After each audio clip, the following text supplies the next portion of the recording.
Oh, What's up? hello everyone. Oh wait, that's your isn't that your intro? Yep. Whoops, sorry. There. Sorry, I stole your intro. It's all right. Howdy. There's my new intro for everything. You want Let's to see know who how all my we got intro in here. came? We're gonna do the John Wilburn. I like how he does that. The announce who all's here. We got Lars is in here, I think. Jed just popped in. Dutch is here. Dean Stevenson, John Wilburn, and then us. Wow, that's not very many. Oh well. Eh. I have done like 8 hour lives for three people before, so I don't care. Yep. Um, do you have it? Do you have this set up on your channel, William? Is this going live on your channel? Not yet, but I could at any second. Okay, because what I'm wanting to do is anybody who pops in here, who comes in, you can go ahead and go live on your channel. Now that kind of messes up the chat for everybody. I'm starting these lives back up. I'm going to be doing them every Saturday around this time. It's either going to be from here or at the shop. So I'm getting back into my lives. But what we're going to do is, if you're watching on William's channel, you can't see the chat from my channel.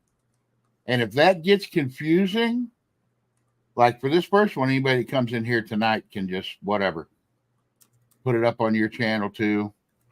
But if that gets confusing, then I may have to just limit it to just this. But also depends, because how much do we actually pay attention to chat most of the time anyway? Those people over there, the weirdos. Oh, sorry. What else did I say before this, William? There's Aaron. You asked about Aaron earlier. Yeah. Wood Customs. He just came in. I just put it live on my channel. And okay, I see it up there. And the lives are going to be invite only. I'm not throwing up a link for just anybody to come in. I have my reasons for this. I'm not trying to hurt anybody's feelings, but you know what? It just is what it is. Figure out your feelings, because don't blame it on me. We know a thing or two, because we've seen a thing or two. Yeah. I've been doing this. I've been doing these style of lives with longer than anybody. This all started out, me and Ruben from Muscle City Madness. We started out doing this. Nobody was doing what we're doing right here before that. We are the fucking OG. I don't care what anybody says. Because like Tony had his lives. And who else was doing lives at that time? I think John Wilburn was doing his lives. But everybody did things a little different.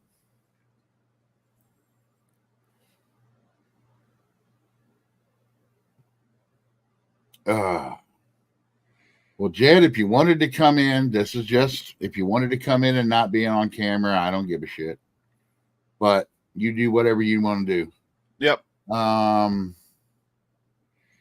and that's pretty much it. And okay, about that, if the chat gets confusing, I'm gonna, after this live, we have a few people in and the chat gets confusing. I'm gonna put up tomorrow. I am going to put up a poll on my channel through my community feed. And basically it's going to be, hey, it was way too confusing, or no, it was fine. Whatever. Let's see. Oh, what were we talking about just before? Oh, the ignition system on the Red Rocket. Trying to decide on what ignition system to run on the Red Rocket. Currently, I do have a stock style electronic ignition on there right now that could be wired back up easily.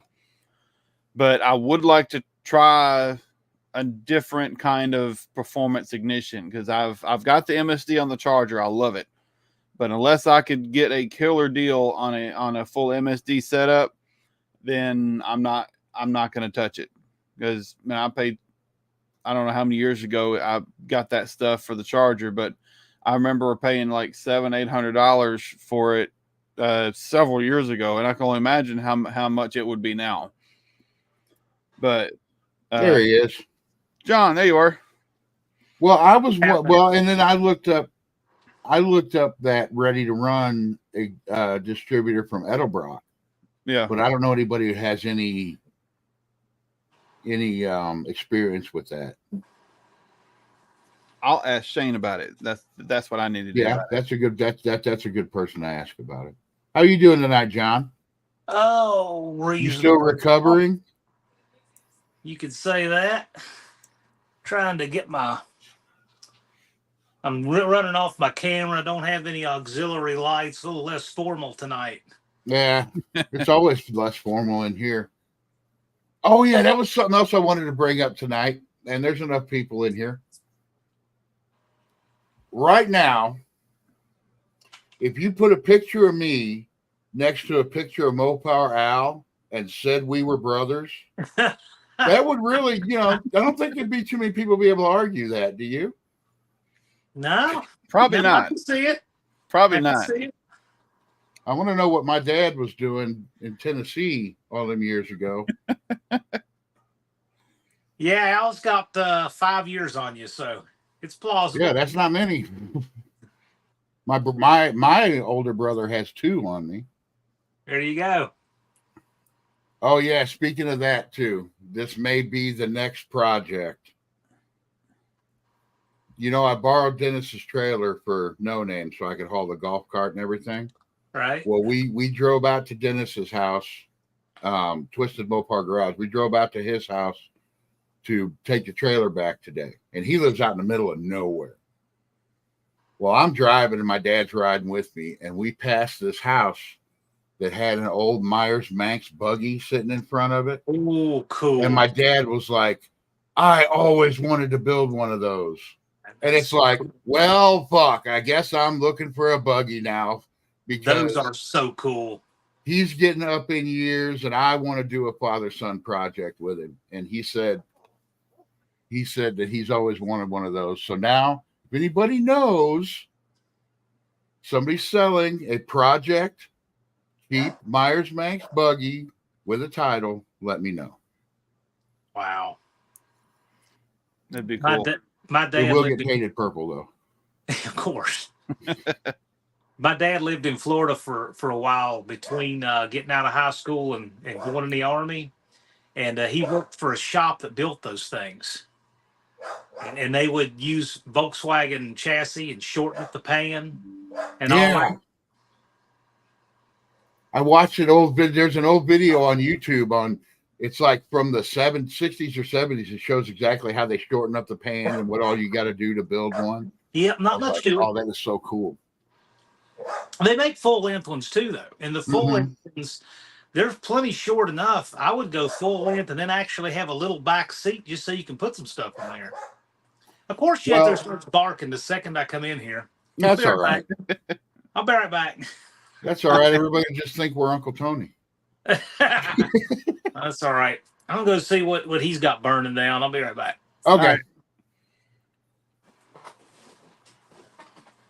So ASO's on your channel. There's ASO. Dougster. The Dougster's on William's channel. Yep. You don't have to reveal anything if you don't want to, but what are some initial plans and ideas for 2025 No Name for you? Well, the first thing is, and this is going to come out really quick, I could probably show the video. I don't know. I might show the video later of my run. If anybody saw the video of my run, let me find the video of my run and then we'll analyze it. How about that? Let me get it up here.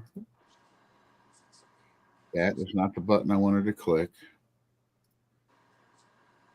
All right. Videos. This is from Blake at Bad Tree. Gave me this footage. It's actually the best footage I got of it. All right, let's see. Auto Salvage Outlaws. He didn't. I think he only did one run, and it wasn't. I don't even think you timed it, did you? No, it was like 10 second and 55 miles an hour, but there's a reason for that. It's There's just a reason for that. Share screen. You're about to see the reason. Window share. All right. And we'll see if it has sound or not. You don't need sound to see what kind of bad things happen. Oh, there's Jed. Jed. Howdy, Jed. Am I here? Yeah, you're here and stuff. Here. Wow. All right. Does that have sound? Wilburn had some dogs barking, so he said he'd be back in a minute. I do not hear it. Okay, that's all right. You don't need to hear it. I can't stream to my viewers, unfortunately. Oh, you should be able to, but No, my browser thing on my phone updated. oh, you're on the phone. Okay.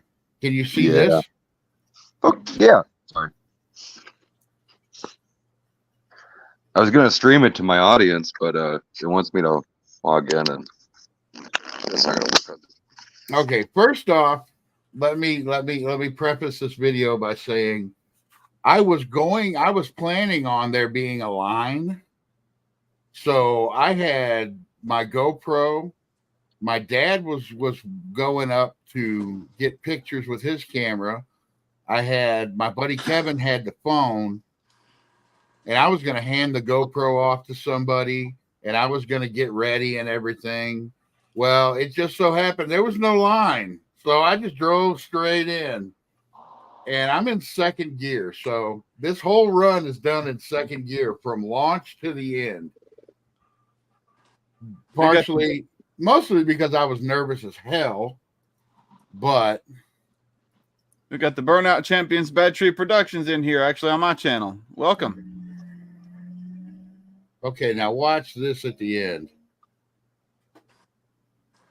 There, I realized, I got to shift. Oop. There was Okay. hair everywhere. Did you have to What? change your shorts? No, I was giggling the whole time. While it was happening, it's like, I've been through worse than this. And I looking at the video, I didn't come as close to that wall as it looked like from inside the car. And the only thing I thought at that point was, damn it, that's the good fender. I don't want to hit the wall with the good fender.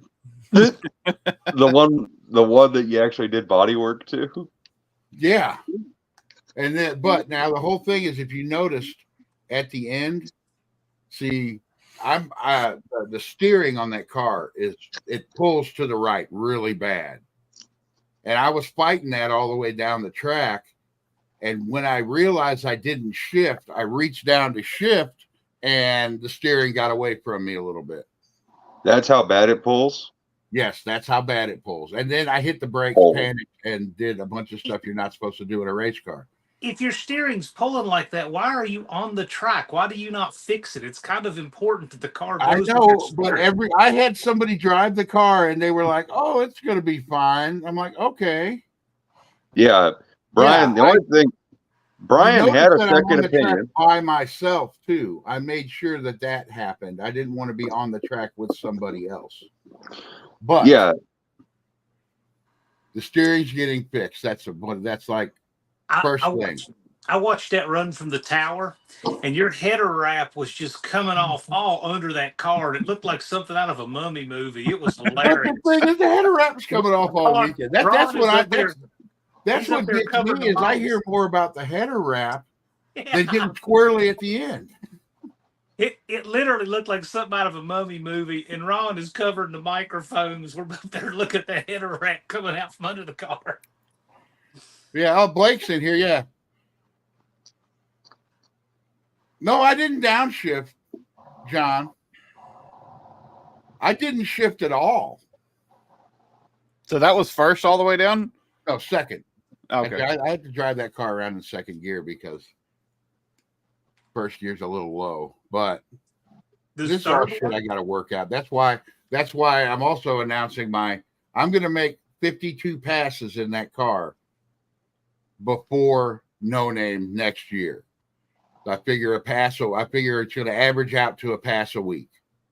So you're going to do 20 hot laps twice in September and then bring it, right? No, I'm not going to do that. Oh, yeah. Well, let's see. He says that on September 28th, 2024. Somebody save that and let's see what happens. Oh, no, John. I want to be held accountable for it. Like I said before, I'm going to be doing these lives every week. I'm going to get some purple paper and start it out at 52 and count down to 1. So cool. I'm actually planning on getting I got the steering gear box has a whole lot of play in it. I've already ordered the box. It's going to be here Wednesday.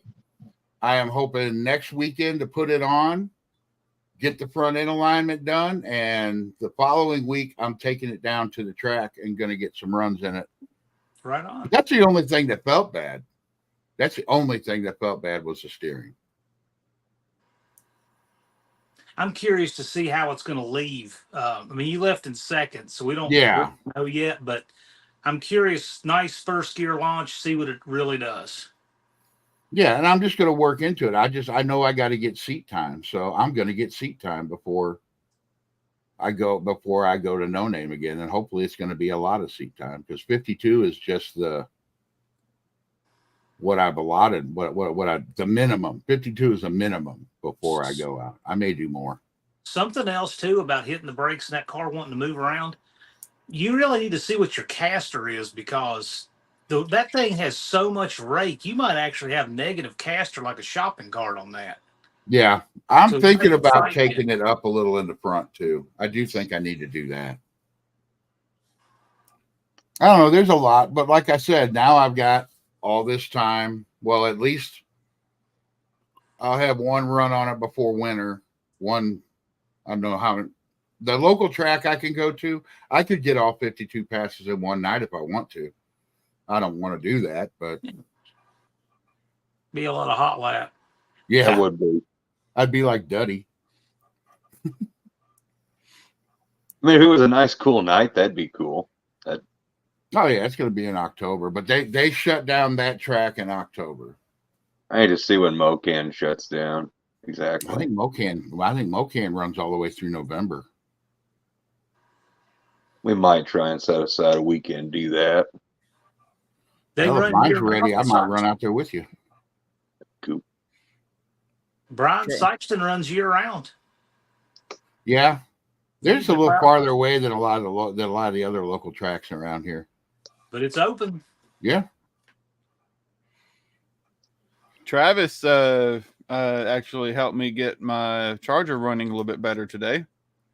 Oh. He stopped by and actually swapped and put a 3.5 power valve in it. But after his tuning, we actually put the 6.5 back in. And I need to change the plugs and possibly get some smaller squirters for it because it's got 31s in it now. And we're thinking we need to put 29s in it. Hey, ASO, I'm telling you right now, that ain't happening.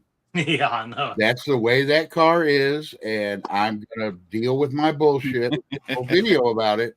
I'm dealing with my bullshit, and that will not happen with that car. You're giving him bullcrap about that. I picked up some 15x12 center lines with a 3.5-inch backspace. I can fit those on my charger if I put taller shackles on it. Mm-hmm. So I may have a street freak charger, and a tunnel ram or a blower, and I'm probably gonna have a street freak charger. Welcome to the club, William. I want to be able to sit on the back tire if I'm tired. This is reminding me of what's on the clock. Remember about the tires? Yeah. What was it? I got to look. Something about 10.5 tires or 275 tires. 205s. 205s. Yeah. You were But still no, that ain't happening. There's no way the back end of that car is getting lower. The front may go up, but the back is not getting lowered. It may actually go up a little bit more. You need a mono tub. Well, Brian's car actually, the only way his ass end could come down is if his quarters get raised. Yeah. So I'd have to clearance. Yeah. So just for anybody in chat who wants to know, if Brian's asking his cars to come down, the quarters got to get cut. So it's probably not going to happen. I don't know how. I don't think Brian wants to build a stock car out of his Duster. He's got 15 by 14s. Yeah. 31-inch tall tires. Unless he puts in a mono tub and a super narrowed rear end, that car is not going down. In order for Brian's car. Though? Oh, go ahead, Jed. Oh, I was just going to say, for anybody who wants to know, like if they've seen my Barracuda next to Brian's car, we run the exact same wheel and tire on the back, basically. Just different nomenclature on our tires. In order for Brian's car to sit any kind of low way of normal, his car has to be cut up just like my race car, my Barracuda. He has to have the same narrowed rear end and all that other stuff. So the way that Chrysler did their subframes, though, if you really look, that's why they have the inboard spring. Mm-hmm. You could inboard spring and mini tub that, and I think those tires would damn near fit. Yeah, you wouldn't have really close to fitting. You could fit a real wide tire under a Chrysler if you do some work without having to full tub it and back half it. My dad always said that on the Charger. I think he always wanted to do it, but never got around to it. He said if you did a leaf spring relocation on it and massaged a hump in the wheel well on my Charger, you could fit N50 tires under the back end, sitting at basically stock height. Yeah. Yeah. And some people do that really good. That's some people. I think Johnny Mopar has a guy that built a couple cars that they do a really good job with those mini tubs to where they look, they basically are widening the regular tub. And you can't, if you just glance at it, you can't tell. This is with the stock Chrysler wheelhouse on a late 60s B body. It's just massaging the hump out of it, probably rolling the lip, and then leaf spring relocation, and then you can fit the N50 15 slicks under it. Yeah. That'd be well, I guess Jezebel ain't really ride height, but she ain't super raked out. But that's basically what she's got, and that's just no spring relocation, but just a narrow rear end, a body length. It ain't a 60. Yeah. Well, and actually my car has a B body rear end, and it has a 67 B body rear end underneath it. That is true. I forgot about that. Brian, why don't you back half? I like Bad Tree's comment real quick.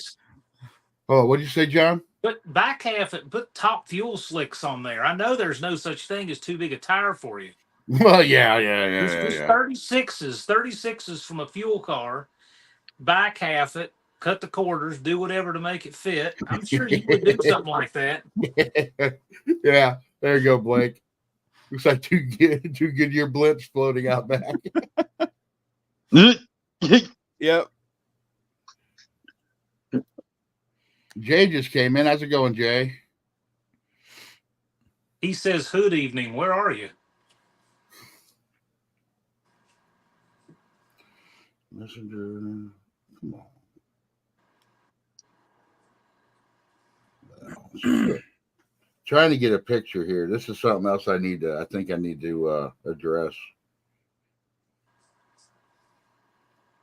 I don't know much about these though, so talking to you guys is probably going to help me out a lot. I didn't do it. Okay. Anybody in Discord? Well, a couple of us could see the.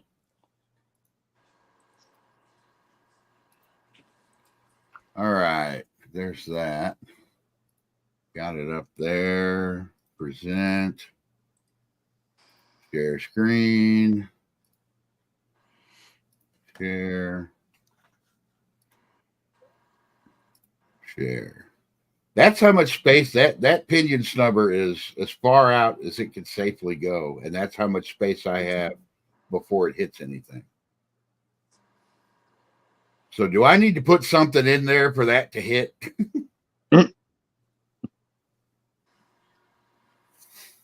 Because I have big hands. That I don't have a tape measure. Well, it's not doing anything like it is. Yeah, that's what I'm saying. 3 fingers is about 2 inches. Weld a socket to the end of it.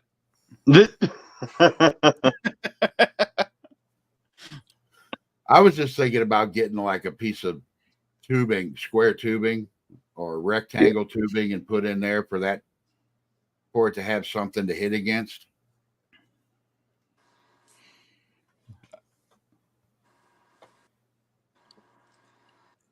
We'll see what it does first. Yeah, I'll see what it does first. All of this stuff is just after I start getting the initial runs in. I'm going to fix what should have been doing with the car the whole time, to be really honest. But it went down the track. Yeah, that's that was my goal. I told everybody I was going down the track this year, and I did. Fucking A. Next year, I'm going to go down the track with. Well, no, I'm not going to say that because something stupid will happen. I can't say I'm going to go down the track with no issues, but I don't think anybody can say that really. Now, you didn't go down until Saturday, right? Yeah, that was late Saturday. Now, I was like one of the last people. Were you trying to work up the nerve to get out there? Or what? Part of that was, yeah, I'll be honest, I was nervous about it, but I was also nervous about the steering. See, that's another thing, and I'm going to say this 100%, and I don't blame anybody, but when it comes to a race car or really any car that you built, if you're not comfortable doing it, don't do it. I don't care how many people tell you it'll be fine. Yeah. I don't care how many people tell you anything, or what it's going to make you look like. If you don't feel comfortable doing something, don't do it. I'm kind of living proof of that right there. That run was living proof of that. Now, did Bear come down there when you got close to the wall? I think he did.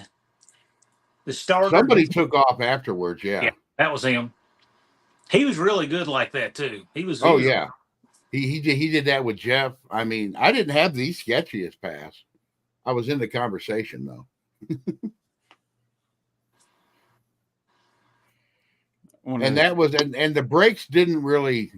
I'm not going to say under normal braking they wouldn't just lock up like that. I actually panicked and hit the brakes way too hard. Did it pull when you hit the brakes? No. Oh, okay. Not really. No. I don't think there's much. I'm gonna do a little bit of work to the brakes because there's a couple things I want to do, but other than that, the brakes are fine. Those cars are notorious. You get bad control arm bushings, they'll pull real hard. Mm-hmm. So. Well, that was the thing about that car. Somebody, whoever had that car at first, and I've got videos on it, they replaced all the front end shit in that car and then put it out in the field and let it sit. I guess they got a better car, but all the bushings and everything are good. I replaced upper and lower ball joints because the rubber on them had deteriorated, the boot. But I checked the bearings and everything, or the bushings and everything out there. The bushings are all good and everything. And like tie rod ends and shit, I just changed because, So this might be kind of janky. I don't know. Just thinking out loud here. When you go to do your headers, since you say it's so hard to find a small block header fender well for those, yeah. Have you thought about trying to adapt a big block header? And the reason, you know what I was thinking. Here's what I was thinking. Spacing. See, they have the same, exhaust, intake, exhaust, intake, exhaust. And so since it fits the chassis, you might get away with using a small block flange and doing a little bit of heating and a little bit of bending and actually make that work better. It might work better than you think. Well, here's the other sketchy thing I was thinking about, because they say that you can get early A-body fender well headers for small blocks. You can get them. I've seen quite a few sets of those. I bet that's But what they I'm say there's what, an inch difference in the width. That's all. But couldn't you get 2 half-inch spacers on the headers and it move everything out? I don't even think you'd need it. I bet they would fit nicely. Because they're let me fender find well. out. I know somebody would have said I really want. Yeah. Yeah. Yeah. I know a guy. Yeah, I do too. But his are not. I don't want to take a hammer to his though.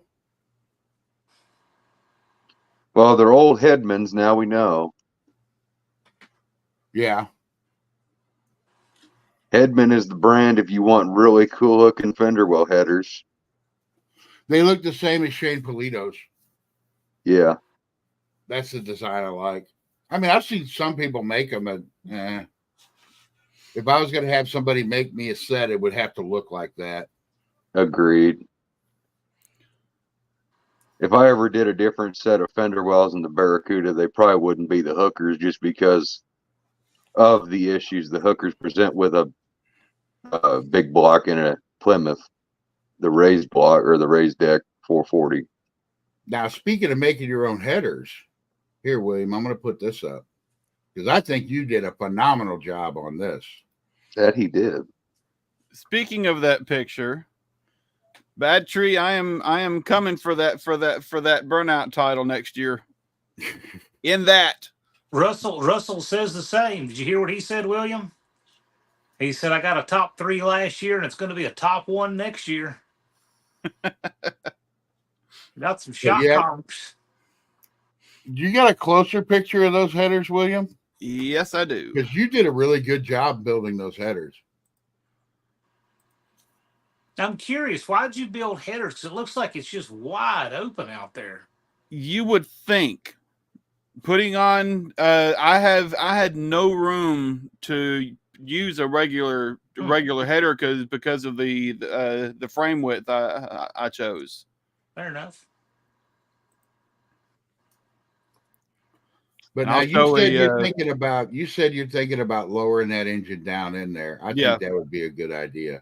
I still want to drop the engine. That would down fix where your header is going straight into the cab, I think. I'm not done yet. It's all a work in progress. Yeah, I'm gonna be cutting the collector back as close as I can to the where all the pipes join in.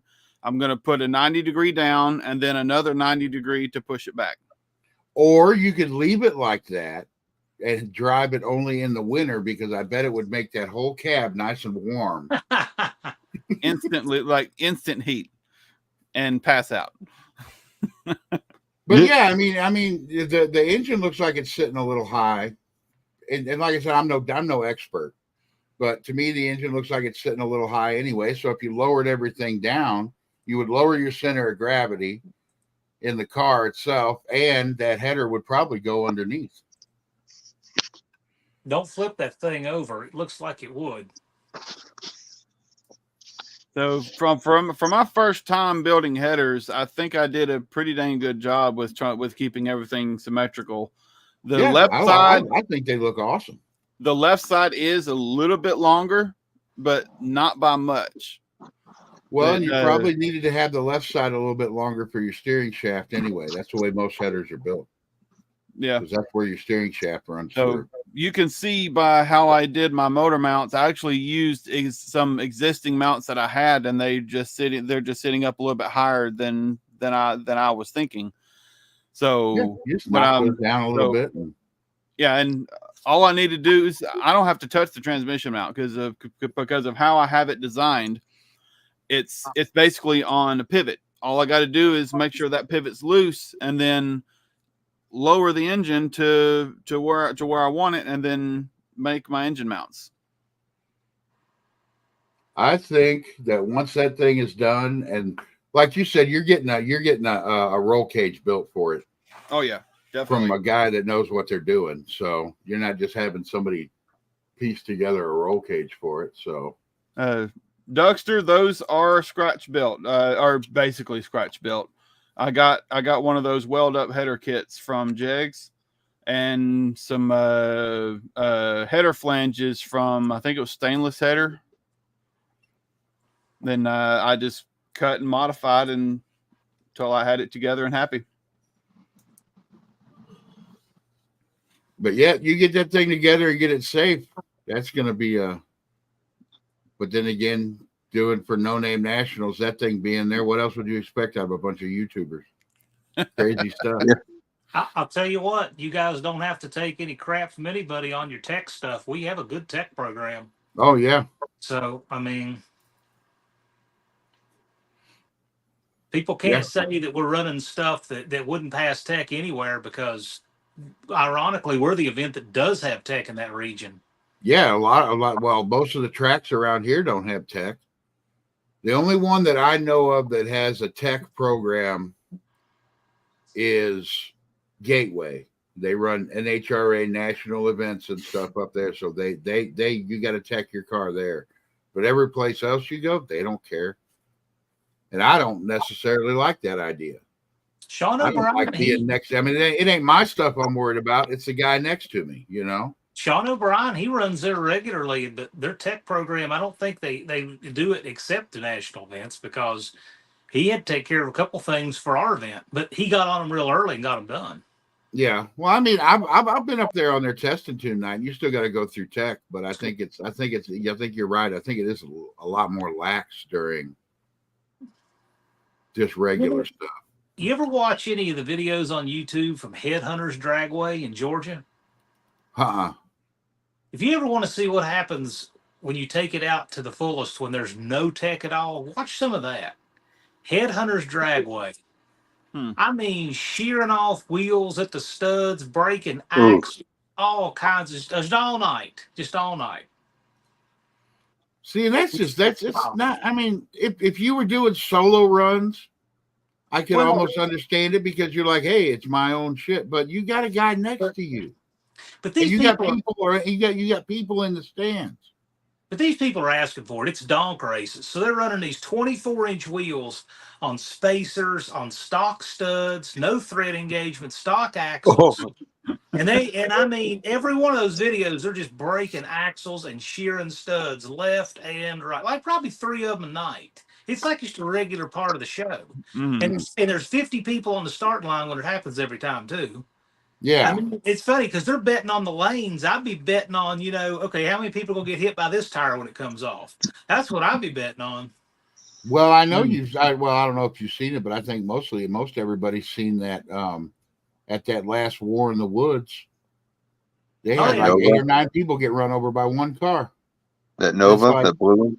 Yeah. Saw a car cut in half at Wilkesboro. Cut in half. The one that jumped up and hit the pole. Yeah, hit the pole. There were people standing on the top end of the track, hanging over the fence. The one, I think one girl ended up having to go to the hospital over it. And we don't want any of that stuff. We'd rather not have any of that. But tech's gotten better every year. That's what Deke says. So that's a good thing. Yeah. That means people are taking the event seriously, and they want their cars as safe as possible. Yeah. So some of this stuff sketchy kind of scares me a little bit. Well, something that didn't get caught last year was I didn't have a proper fuel cell vent for case of a rollover, and Deke caught it this year, and we got that fixed, and that was thanks to Possum. Possum. Yeah, I want to say that Possum is awesome. He will help anybody out. Yeah. And I guess he builds cars in that shop there on the track. Oh, okay. Well, his shop is his actual shop, his business. Where we do our burnout competition, if you're facing the beach and then you turn to your left 90 degrees and look through the woods, you can see his shop. Okay. It's right there. That's where his shop is. So yeah, I mean, he helped. All I had to do, Jed, was you said you needed some fittings. I went to talk to John. John called Possum, and boom. Yep. He's all the things. All the things I didn't bring. And taking the fingers crossed, I do get the Red Rocket ready to actually go down the track. I do have some wheelie bars that I will be putting on it. Well, and even you know with, what I think even the with other the thing about engine, Possum, though? Huh? Sorry, William.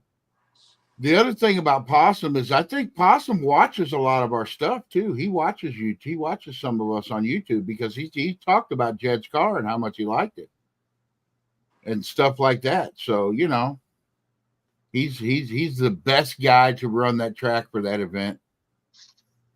Well, his son runs the Skelton Racing channel. Oh, So he buckled down and was working on getting his 500 subs over the summer. And he was doing, you know, lots of film of different stuff, different cars to track. And he has a natural place to make content right there at the track. But Oh, yeah. he did everything. He registered, did everything he was supposed to do. And I always appreciate that when people want to, you know, engage and be part.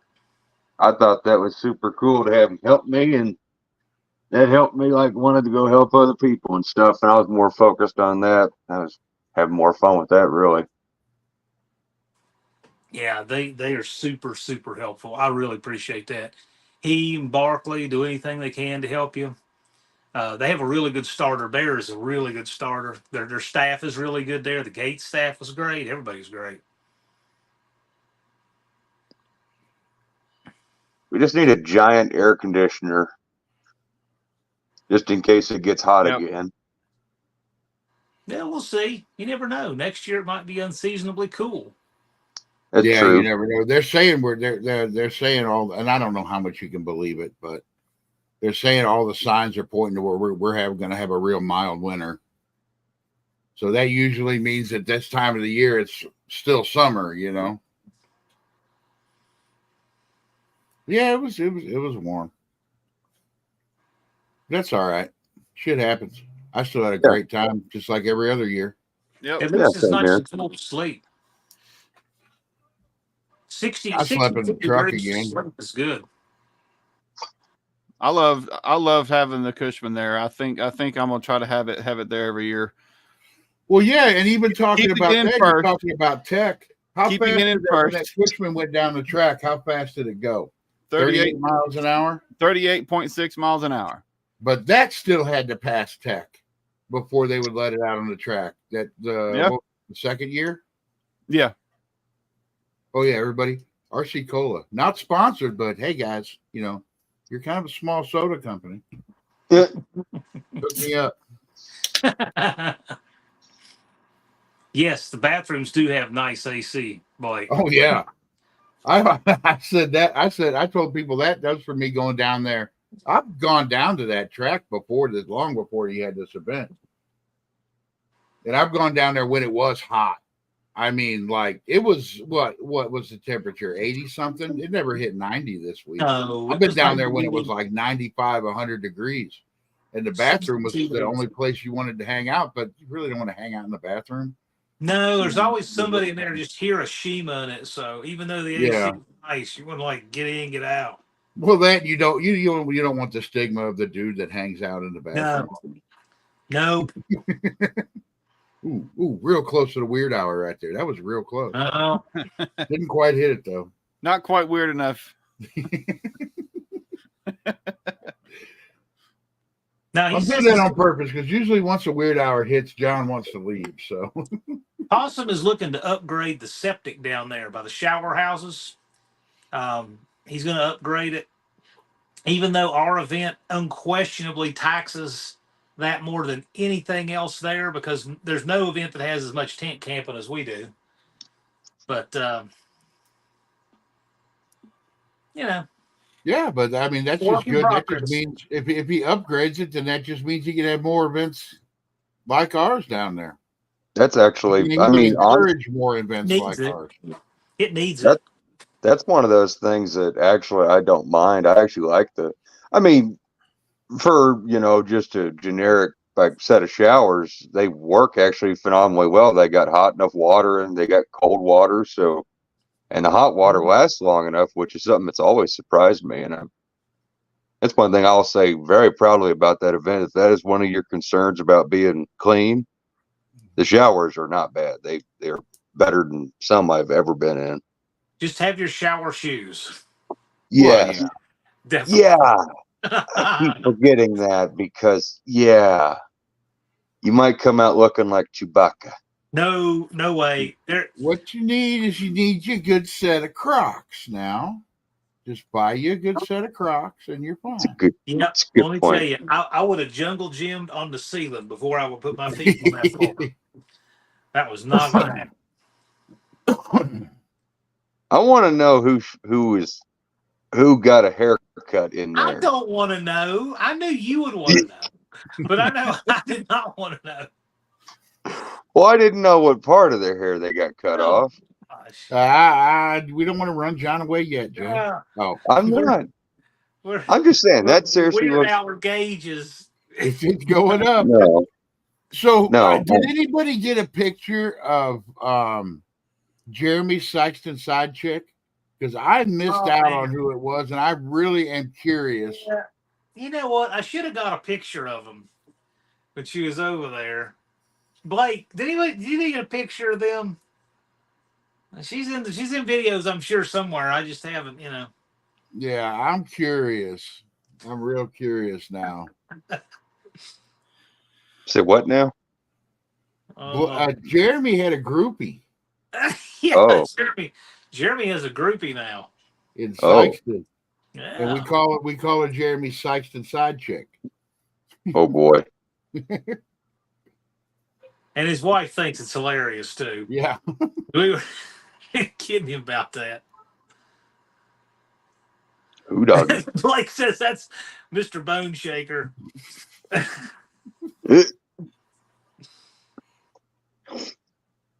Yeah, you missed it. She was at the concession stand, and just out of the freaking blue, she says, "That boy in the green car, he done real well." I'm like, "What?"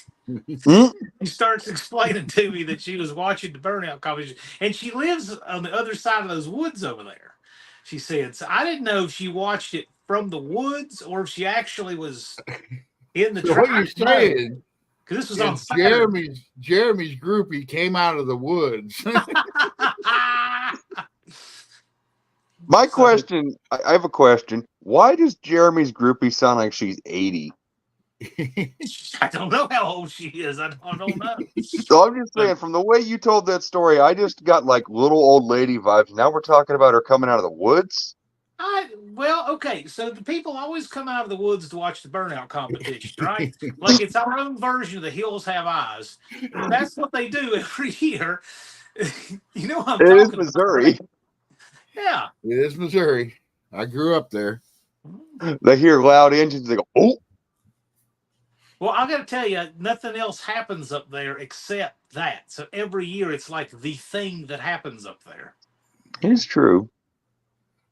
Well, that's You're like right. Your neighbor you have now, Jed. I thought that was funny as hell when me and William came out to visit.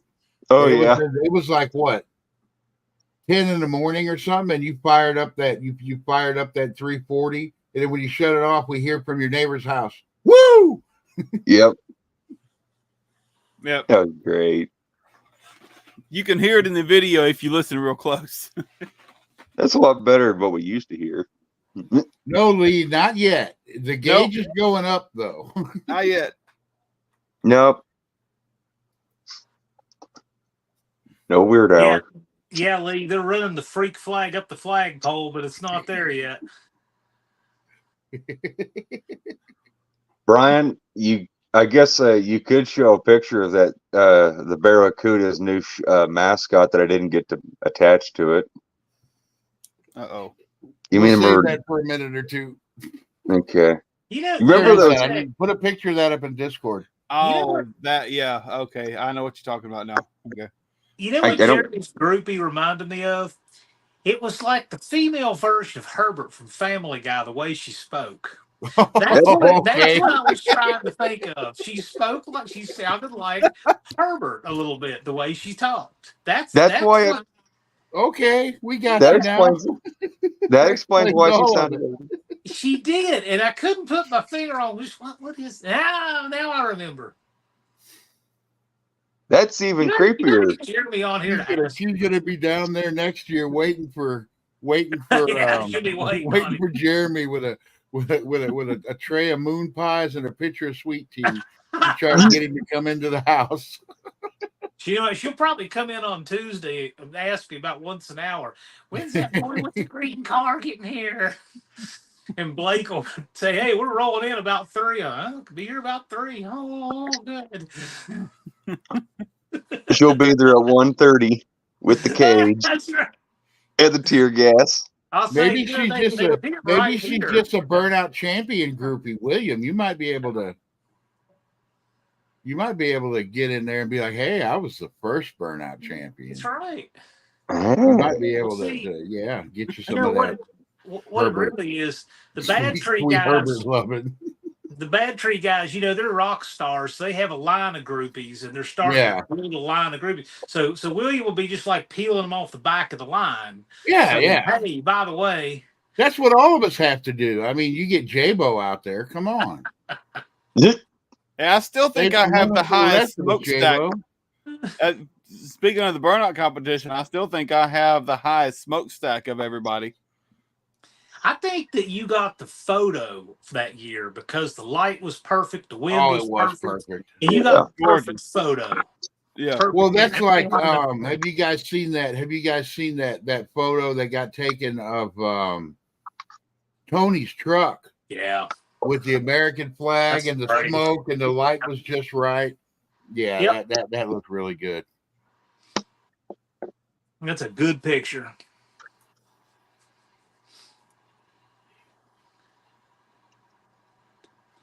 I still can't get over that. The way they had to have those cars loaded up on that trailer with a. Yeah.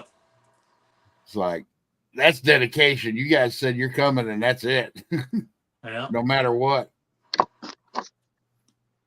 Yeah, we had a time with that. I really figured we could get a regular car trailer on the back and put the ramps up and unload them that way. But he said the rat's too low to do that.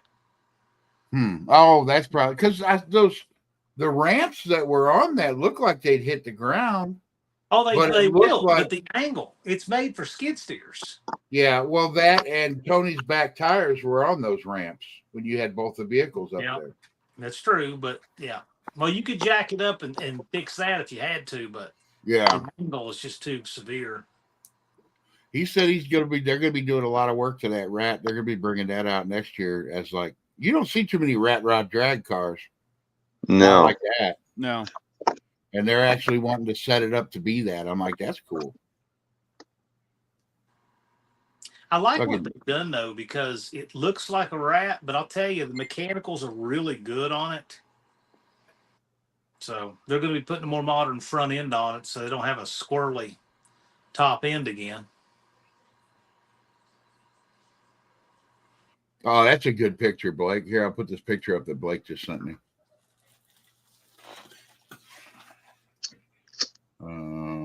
Present. There was stop screen. There we go. Present a new one now. Share screen.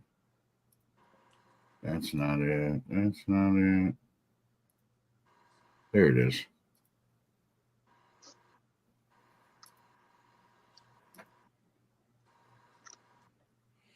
Oh, yeah. That's a great picture. Photo. Nice. Great photo. Right on. You got the two, really, if you look at it, you got the two teams' main cars right there.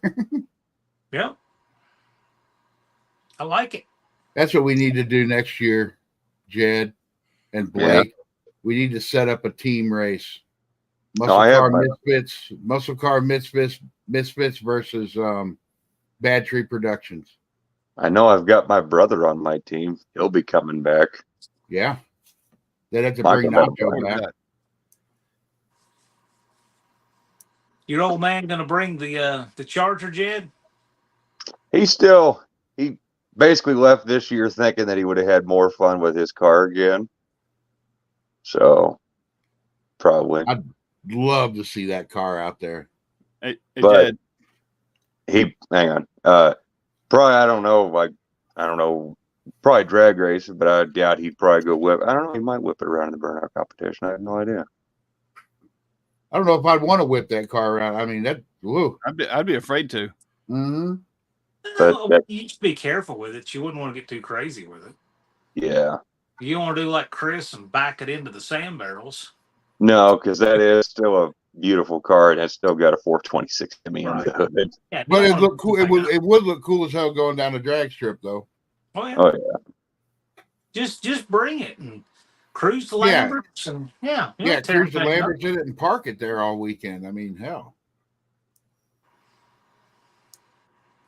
William, there was a lot of people came up and were talking about your Dart Sport. Yeah. They really liked that car. Yeah. I think he got a nomination for People's Choice too. Somebody did. Oh. Yeah. Oh. I left early because I was ready to go home. Well, next year, supposedly, somebody is hinting at the fact. Well, we're not more than hinting that the awards ceremony is going to be more like an awards banquet. So this year we're testing out how much appetite people are actually going to have for night racing.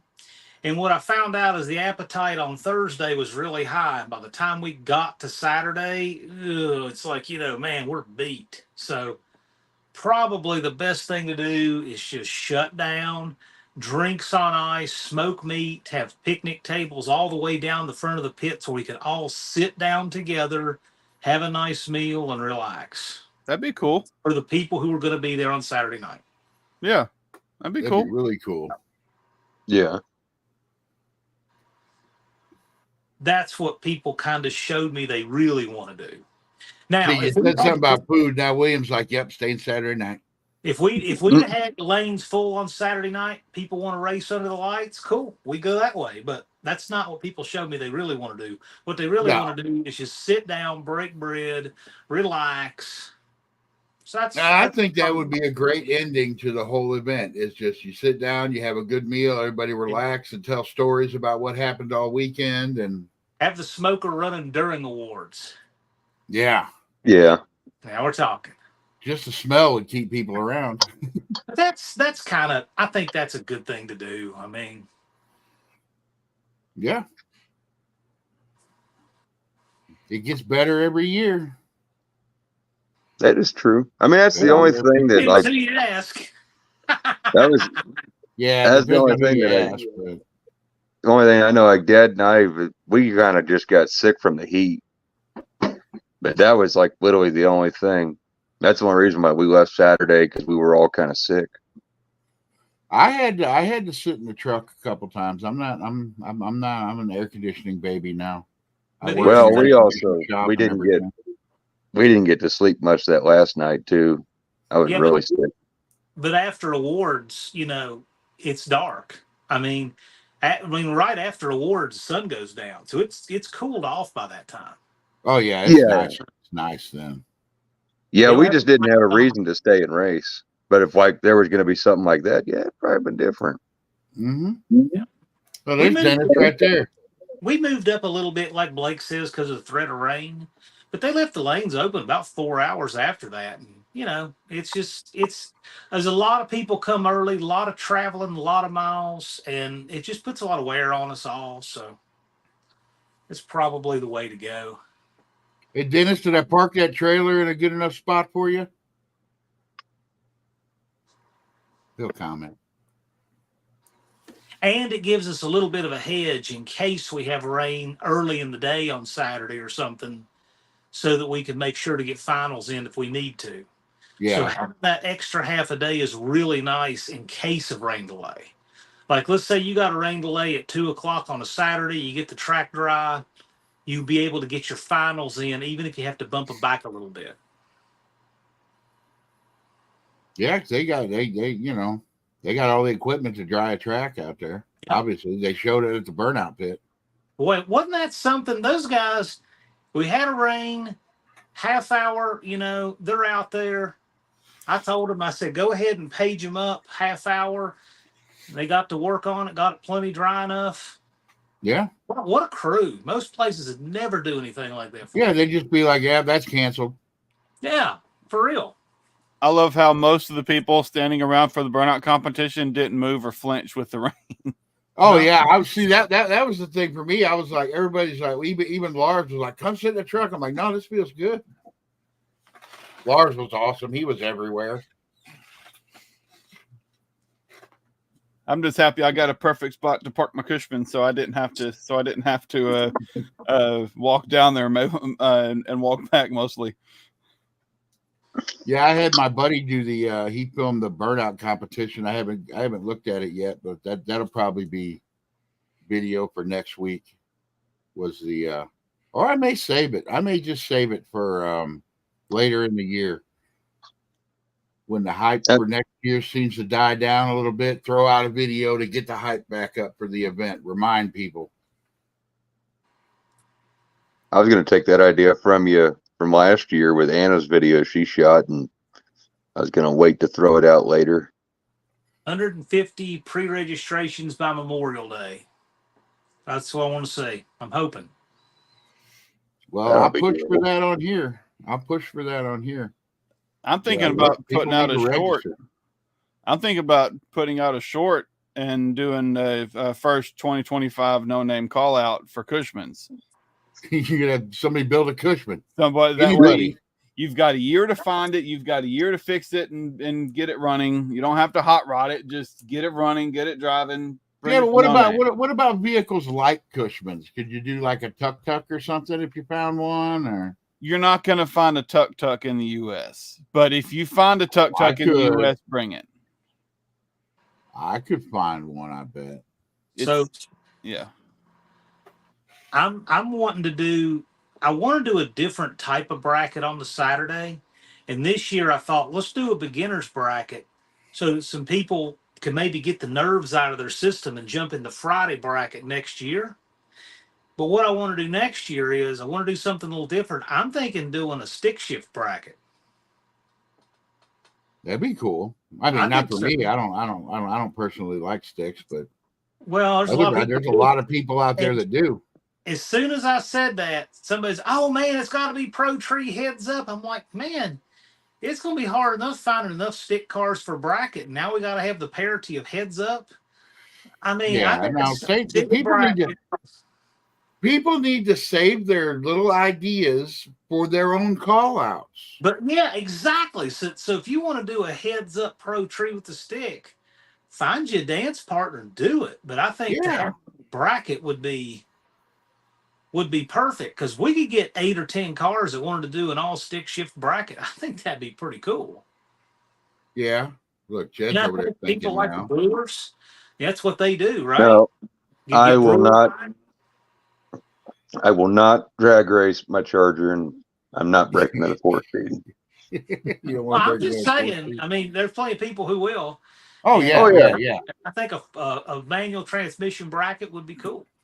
You got a lot of people out there with sticks. Wasn't the guy who won the beginner bracket? He won the beginner's bracket with a stick. That guy, he really showed up. Stick cars are always more fun for me to watch race because I mean there's a little more going on. I mean, Now of course, I mean you got when you got to manually shift your automatic, it's not a whole lot different. But there's still more process. But it's different. It's plenty different enough. I mean, we're not going to allow manual valve body automatics. Well, no, obviously not. But I'm just saying, not discrediting, the automatic. There's still some mechanical action that's needed to be done with there. But no, I'd fully support. You keep it just a manual bracket race and keep it very generic, and then you let the people, just like you said. Sure. Make it more. Well, now what about though? Okay, here you go. What about cars like Lee's car? I already thought of that, and that one's going to be. He's probably going to be our own. I don't know. Frizzell's clutchless too. I mean, so you've got clutchless, Liberty. You got clutchless top loader.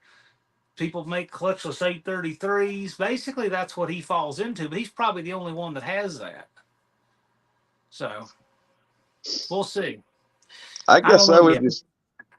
I just call that a hell of an advantage because Yeah. that'd be like having a 300 horsepower rated clutch and going up against someone with a 600 horsepower rated clutch just because they got a fancier setup. I don't Well, know. the advantage is obviously is that it's designed to be slick shifted. Yeah. Well, here you go. We can And talk right now. that's the advantage. Hey, there's Lee. Team 4-speed. You know we're down for a stick shift bracket. I think it's a good idea, but I mean, it's like, man, there's already been, oh no, it's got to be heads up. I'm like, no, man, you do something heads up. You can call Well, out. Dean's car's a 4-speed, ain't it? Yeah. Oh, yeah. Oh, yeah. You've won bracket races. Dean's won bracket races in it, so yeah. Oh, there you go. So That'd be I'd awesome. love to see it. I'd like to see the Brewers come out. Roland may be back. His is a manual transmission. But I think it'd be fun to get, 8, 10, 16 cars and do a manual transmission bracket, stick shift bracket on the Saturday. Oh, yeah. That would be great. Be a lot of fun. I'd probably watch that. You could get in it for fun, Jed. I ain't bringing my charger back. Well, you're talking about throwing a stick in the dart? Yeah. Oh, yeah. You sold that transmission, though, didn't you? Yeah, I'd have to get another A-body 4-speed. Which I already have the clutch for the dart, and I have the 4-speed pedals. I literally have everything to do a 4-speed in it, but no 4-speed unless I do a B-body in it. Yeah, a 273 dart's not going to rip the fucking transmission apart either. No. Don't say that, though. Yeah, okay, never mind. I'm looking at the tunnel ram with the two 390 double pumpers, and it's from Andrew from his pro stock car, and it's saying I could because it I'd came like off to get of him that. to come out. I wonder what we could do to get him to come out. He's already got a channel with the subscribers, don't he? Yeah, he would just have to have the time. He works for Cam Motion now. He's the head of marketing. Turbo Thomas's Model T has 3 pedals. Yeah, it would qualify. Oh, could you imagine that? Because that thing ran about the same speed as a Cushman. It's a bracket. With the stick shift. Yeah, the Cushman's a stick shift. Would that not be an incredible story? If a Model T won a stick shift bracket, that would be awesome. That'd be all over the news. He could probably win. He could probably have win against the 3/4 of the Cushman. track. He could probably win against the Cushman if I didn't shift fast enough. You think about it. You got Dean over there has to wait 10 seconds. Yeah. And not red light. Seriously, think about that. That's not easy. That's a lot of nerves. I mean, that Model T is literally 450, 500 feet out on him before he leaves. It'd be like staring down. It's like staring down the highway and you got like an Amish buggy way ahead of you. Yeah. I would still love to go against that Model T with my Cushman. Yeah, we should have done that this year. Next year, we need to do that. I'll get on the Turbo Tom. We're going to do that next year. That'd be a hell of a race. It'd be a slow race. Unmodified. It'd be a fun race. I will not tie the governor back for that one. I'll tell you who probably want to get in on it is Dallas. I bet if that's the case, he would bring his Buick and get it finished up. Yeah. Oh, yeah. Yeah. Well, and that's the thing. Okay, that's kind of what the event's about, getting your shit finished. I would have never had my car to where it is right now if it wasn't for this event. I bet there's a lot of people that because of this event finished up a car just so they could bring it. Well, and shout out to Twisted Dennis there, since he mentions it. We mentioned it at the event, of course, and everything, but Dennis is sitting there in the staging lanes, getting ready to make a pass in his truck. And I walk up and he just hands me $100 bill and says, "Hey, this is for a perfect light. Put it in the pot if nobody gets a perfect light." I thought, well, that's really freaking cool. Yeah. I just thought that was really neat. And Dallas missed that perfect light by 9/10 thousandths of a second. Yeah, he red lighted, didn't he? Yeah, 9/10 thousandths red. Well, Dennis, that's what we got to do next year. Is whatever you want to put in on it, we'll go around and see who else wants to put in on the perfect light. And I'd put money in on that one. yeah. I know that both Professor P and Dallas guessed the tree when they were in 28-10-5. They guessed the tree and got away with it, and both left on green in the instant green race. I didn't see Dallas's race, but I saw Professor P and I was like, Same wow, thing. he's a freaking lumberjack. Dallas cut the tree down on yielding, and he had a car length on him at the 330. Mm. And then that 572 Hemi just freight trained him, which, but he was like, man, that was a lot of fun. Yeah, I think Shane would have had his race, but I think he missed the shift, didn't he?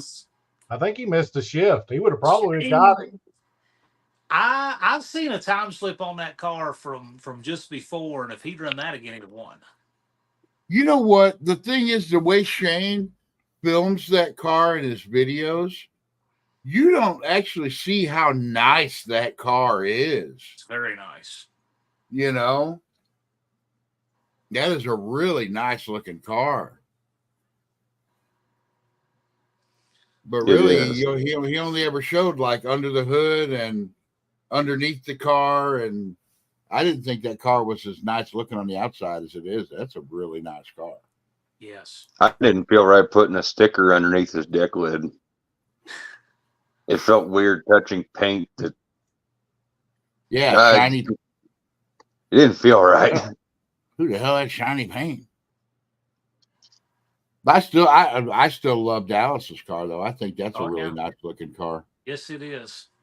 I like that Thunderbird. Well, the Nelsons gave it the best engineer. That tells you a lot about it right there. Yeah. Yeah, I'm curious as to what's going to happen next year. I think it's going to be. I'll just say it. We need to get people to start keeping the hype up for the event, because like right now, there's hype up for the event. People are like, "Yeah, next year." But then it seems like once the winter goes through, then the beginning of spring, people start forgetting how much fun it was, and the hype kind of goes down. But that's our job, guys. That's not John Wilburn's job to promote the event. We are the promoters. We are supposed to be advertising the event and putting asses in the stands. He just gives us the stage to play on. We're the performers. We're supposed to bring the people in. And a lot of there's people that did. I know Jed mentioned the event quite a bit this year in his video. When news breaks on different channels and different things going on, that's how you can do it. You got to diversify it like that, because it's absolutely impossible for me to do it from here year round. It's not possible because it just becomes. Yeah. But I'll gladly promote what you guys are doing. So one of you drops the video, check out what I'm doing, and then somebody else does. And there's a call out. That's well, and I think a lot of it there's been not. I think a lot of the call outs happen at the event because a lot of people are worried that, oh, am I going to have my car done? I said, screw it, do your call out videos. Well, the first year we didn't have any. For some reason, someone has you don't have your car done. You don't. You didn't have your car done. Sorry. Yeah, the first year we didn't have any of that problem. And then what happens is then reality gets here and they run out of numbers on the orange paper. And they're like, man, I risked my ego and I didn't deliver. And then, like the guy who gets it done is like, oh, well, and my race doesn't happen because that dude's car's not done. So there's a lot of that.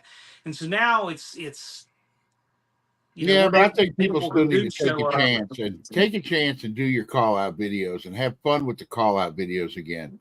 That's the one thing this year was missing, and that has nothing to do with John and him doing anything having to do with him at the event. And me too. I'm more guilty of it than anybody else because I only put out 4 videos last year. Even with a lot of attrition for all kinds of reasons from established channels and perennial favorites, we still had a turnout that was pretty comparable. And so what I'm thinking is that when a lot of people, shake their hard luck, like the Nelsons, they had a, big, catastrophe at work they had to deal with, and just took them out, right? And Andrew's been working 90 hours a week for several weeks over this. So that's not going to be happening next year, right? And there's lots of stories like that. Has that family situation. These situations won't be coming back, but they will. Mm-hmm. So if we do that and we have more new faces and so forth, it's going to be, I think we're going to get a bumper crop for year 4 because of that. That's what I think is going to happen. Yeah. That's what I'm expecting. But still, I mean, if you look at the picture, there was still plenty of people there. Oh, plenty of cars there. The gate was comparable. The registrations were comparable. We did have probably a little bit higher mix of new folks because of, all kinds of things with attrition, but I expect that we'll probably have a bumper crop in year 4 will be really good. That's what I'm thinking. Yeah. And I know I'm not the only one that realized that too, that we didn't hype it up as much as we should have. I've had some conversations with people, and we're gonna step it up this year, I think. Well, bear in mind too, we could put more effort into locals turning out, which is good, which is fine, but you got to be careful what you wish for, because if you try to concentrate on that, do you want the local racers and the local everything trying to take over the event? That's all everybody coming in here. I want the YouTubers to absolutely take over that track in that town. Yeah. See what I mean? Well, that and I kind of said it. It'd be neat for the event to have that car there, but that guy that showed up in that Pro Mod 57, afterward, I was like, man, I'm glad he ain't got a YouTube channel. Well, I mean, and it'd be fine if you wanted to. I mean, all that's fine. That car was fast. But I really want to see the YouTubers flood in, plant their pirate flags, and keep that at bay, because I don't want the culture of the event to change. Yeah.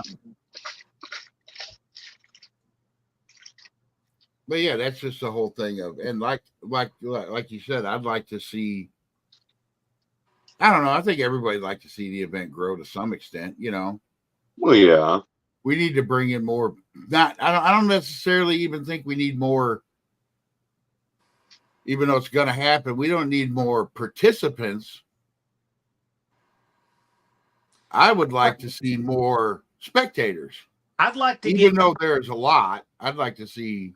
If we get to 200 participants, we absolutely got the capacity to handle it, and that will bring spectators by itself. So I want to see the participants go up, but only with the kind of people we have right here. And we can do that because we've had about 80 channels go through the No Name 500 alone.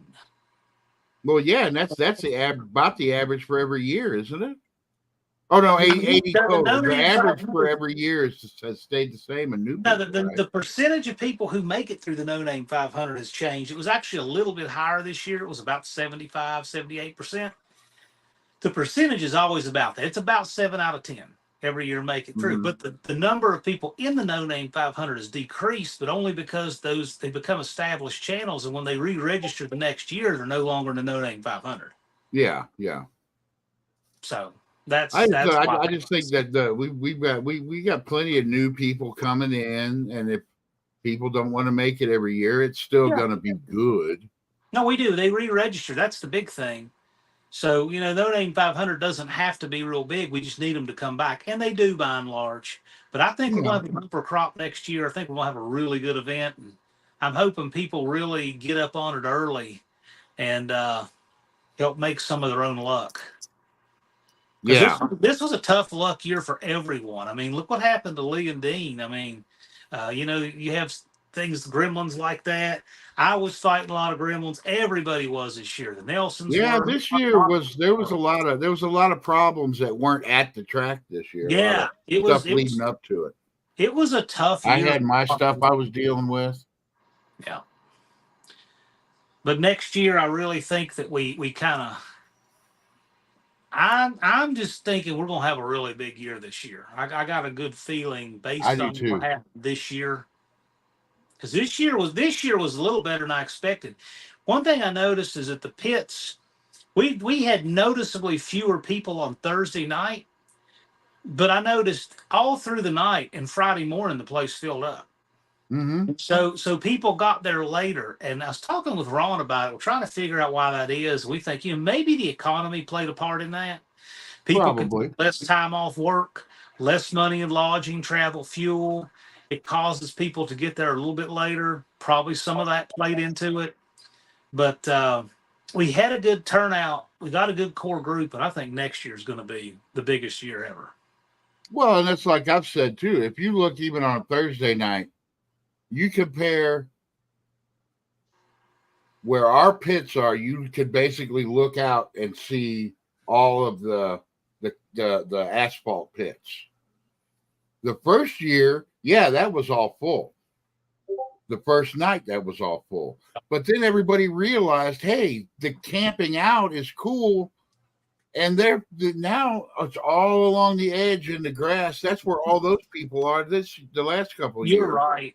That grass was way more full this year. There was 60 cars, more than 60 cars out on the grass. Yeah, it was discernibly fuller this year in the grass. I remember when I filmed my intro, when we got there, was that Friday morning technically, because we showed up Thursday night. No, Wednesday night. Oh, Wednesday night, yeah. And I remember filming that, and I said, this is the last time we're going to be able to look down this road and see the concession stands, more or less. Yeah. Because I know that at that time there wasn't a lot of people there, but I knew by the time we'd probably wake up, there'd be more people, and sure as crap, there were. And people started showing up in droves. Well, now this is my second year showing up on Wednesday, and there's more people showing up on Wednesday, I think, too. Yep. That's what we wanted to try and make it for the cruise this year. Yeah, well, I'm definitely wanting to do the cruise to Lambert's and the Knuckle Duster next year. We're going to definitely put some guardrails on that cruise for next year, because we had too many feral cats running ahead wanting to film, and they kind of fouled us up a little bit with our escort. So next year we're going to probably close that gate at 4:30 and have a couple of designated people to actually film the cruise, like along the route and at the other end. And so we can get as many people as possible in the cruise, open the gate at one time. And then that way we'd have fewer problems with people running ahead and acting crazy on the road and stuff. Because actually have a caravan of cars going to Lambert's. Like we were supposed to have, but so many people jumping in. Like, yeah, we want to change how we do that for next year, but we will, and it'll be great. It'll work just fine. I'm looking to me, I don't know. I don't get it. I guess I'm not a good YouTuber, but it's like when I go to that event, the filming is the last thing I'm thinking about. I'm wanting to have fun and relax and hang out with everybody. That's why I threw the camera at Anna this year, because she was excited as hell too.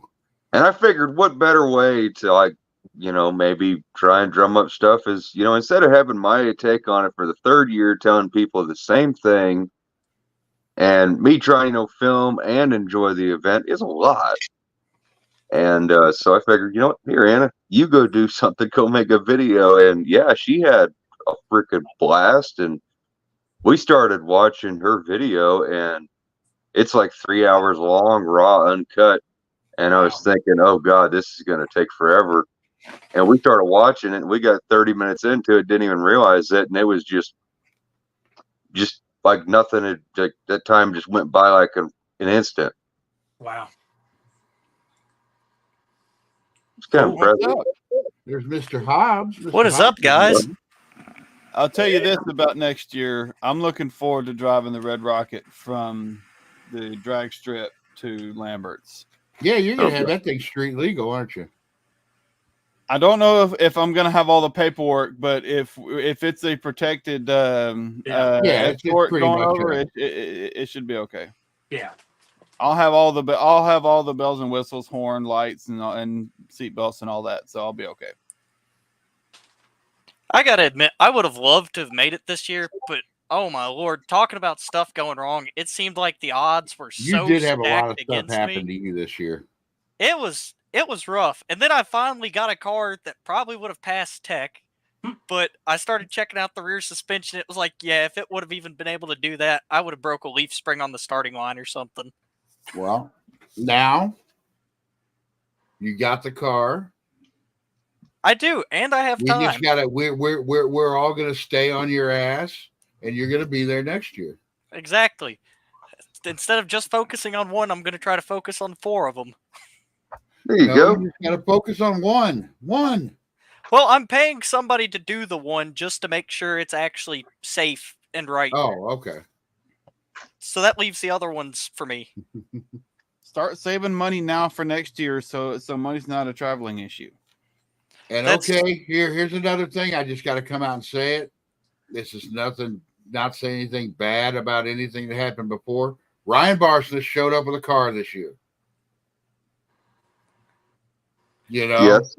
anybody who was giving him shit before about not showing up with a car, he showed up with a car this year.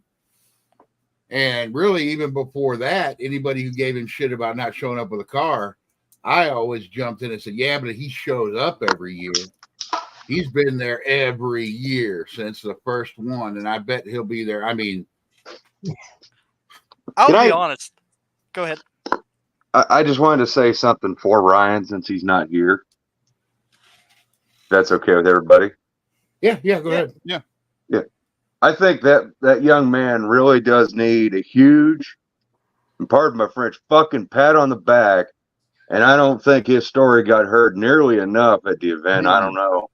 But not only did they make that long ass drive from Minnesota, and not only did he work his butt off on trying to get the car running right, but that truck they had just purchased that 2015 or whatever, that new red Ram or whatever, that red truck. And at the event, after the cruise from Lambert's, it started eating the camshaft. Yeah. And that's that far away from home, and they scrambled, and I mean, could you just, I couldn't even imagine that kind of stress on him and his dad, and still trying to his dad, and they still had fun during the whole event. I gotta commend his dad because his dad was still cracking jokes in the middle of all that. Yeah. Okay, and here's another thing that not a lot of people know about Ryan and showing up with that car. He had 5 weeks before the event, he had a perfectly running car that he was going to bring. But he decided to buckle down and work on that blue car and get it running and driving. 5 weeks was all it took him to buckle down, work on that car, and get it to the event. Actually, and that's changing the K member a week before. Yeah, he had to change the K member out of that car a week before. See, he doesn't film that stuff and put it on his channel. That's where we got to get on to him. It's like, look, you did some amazing shit. See, and I actually really, so obviously after Ryan found out that I wasn't going to make it to No Name, he let me in on the secret about the Super Bee showing up. And when he told me that he actually was going to have that car there, I was actually so happy for him, just because I know how bad he's wanted to have that car driving and stuff. And just he told me his past wasn't the best for it. He was trying to be safe with it. But I was just so stoked that Ryan was able to get his car done. Yep. And he got to a some certain patches on extent too, that shows what this event's about. Because if it wasn't for this event, he might still not have that car done. It's true. He got a car there. He got on the track, made his first pass in front of people, all that. So all of that's behind him now. Oh, and yeah. That's a huge step. And so all of that's going to be easier next time. He got all that out of the way. But yep. See, and that's like another thing. That's why I like this event so much is stories like that come out of it. Well, and first time on the track for a lot of people, I mean, it can be really intimidating. It was for me. Yeah.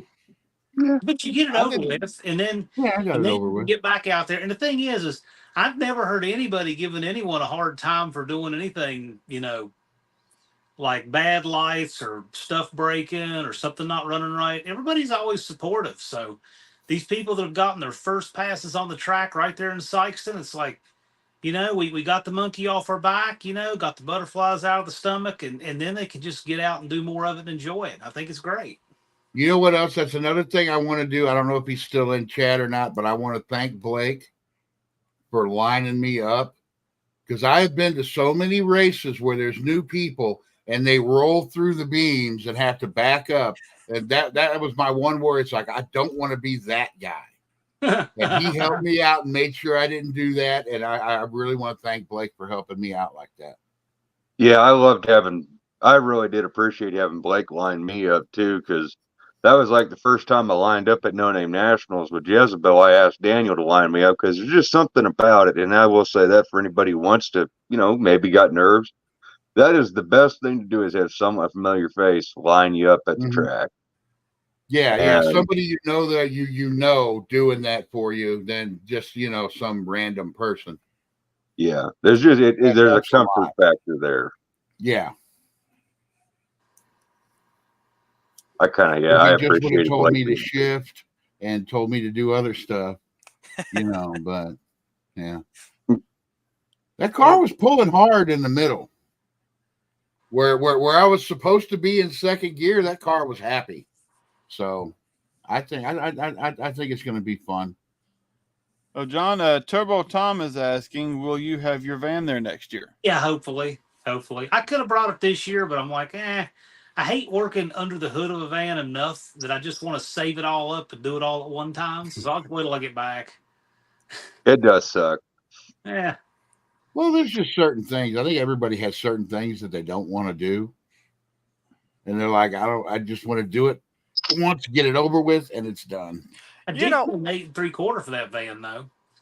Nice. Yeah, so Tony's Hot Rod Garage found a van housing 8 3/4 at a junkyard out in Arizona, and got it cheap too. But they only put in those vans 3 years, and so this is out of a 74 Tradesman, and I'm like, yeah, man. So I got that. It's sitting out back now, and I'm going to do a 391 gear and then go through that 46 RE I got for it. Put those in together. So that's what that's one of the things I'm working on this year is I'm going to get my own trailer and a truck that'll pull, because I'm tired of having to rely on other people and stuff, and I'm tired of going 50 miles an hour at the top of a hill when I started out at 65 at the bottom. You need a Hemi Ram. Cummins. That doesn't need a cam. Or that. I need a 80s model, full size, 3/4 ton Dodge with a 440 transplanted in it is what I need. You need a 1974 Dodge LCF CNT 800 series semi with an 1160 Caterpillar V8 and a 13 speed. Well, you guys got 2 of those now, don't you? Well, we only got 1 of those, and then we got the 61 C800, and it's the 361 2-barrel, but I mean, its top speed is like 55. Yeah. So you'd be 35 at the That's top. been my top speed going to No Name the last 2 years. Take that thing down the drag strip. That and my mom and dad are looking for a bigger camper, so we're gonna have the No Name Nationals Taj Mahal over there next year. I bet my Cushman could beat that truck, Jed. Probably. Can you imagine seeing that going down the track? Oh. Seeing that massive truck go against the Cushman and the Cushman winning. I'm just trying to imagine trying to shift the damn thing. You could enter that in the stick shift bracket, Jed. Yeah. Well, the stick shift. I think we'll let Dad drag race the 74. That'll be more impressive watching him jam gears. I'll tie the governor back to give me a couple extra miles an hour. You'd shift every 50 feet. Yep. He can speed shift at 13 speed like no other. I was impressed. Pass through the traps at a whopping 50 miles an hour. Ain't nothing wrong with that. Shut up. Monkey bikes did. That's what happens when you jam on the brakes too hard. That's what my time was 10 seconds, and the speed was 55. Why did you get on the brakes so hard? You got 1,300 feet there. It scared me when it pulled off to the side. I panicked. Leave me alone. I'm not going to panic. At 50? I was going faster than 50. Okay, you said 50. I just wondered. That's what I slowed down to when I went through when I smoked the brakes. When I was on the brakes before the finish line. I was gonna say, because at 50 you could pretty much just kick it in neutral, the parking brake, and it would stop well before the beach. Well, that's the thing. I looked at the time slip, and I'm like, I drove 55 miles an hour all the way here. I know I was going faster than that. Yeah. That was actually what I did. I don't know. I didn't even get to tell anybody about that, but when I was done with my pass in Nakuda, I thought I was going to bump it up into neutral. I forgot mine was a reverse manual valve body, and I bumped it into second right after the finish line. And there, I think that's when everybody thought I had a backfire or something. I don't know. Well, your brakes were grabbing, weren't they? My entire pass, I never went full throttle, and my brakes were locked on so hard that when I actually got it neutral, the car came to a dead stop. And my rotors were so hot that when I dumped water on it, it instantly evaporated. Yeah, my brakes were stuck on the entire pass. Yeah. How did the Barely Cuda do this year? Did you get any good passes on it?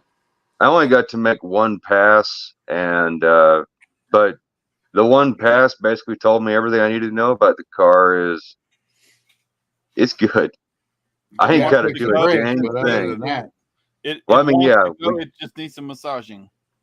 If I didn't have literally that car, it goes dead straight. I have to have no input to the car other than shift it and foot to the floor. So we're gonna do some brake upgrades probably to it, but other than that, it went.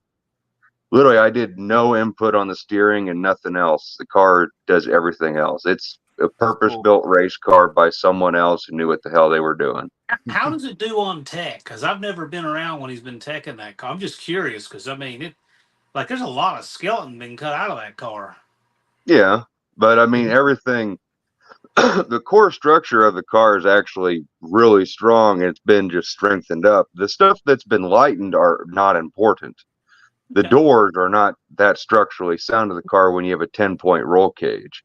And when the subframe has been tied together with 2x4 rectangular tubing, I mean, the whole car has been built very stoutly. When it was built probably in the late 70s or early 80s, whenever it was built, it was a high-end machine, I imagine. And then it's just the years and years of wear and tear that made it kind of look the way it has. And then, of course, being a hand-me-down race car, as they happen, they don't typically, Sox and Martin's Cuda, after it gets done with 10 other guys, it's no longer Sox and Martin's Cuda.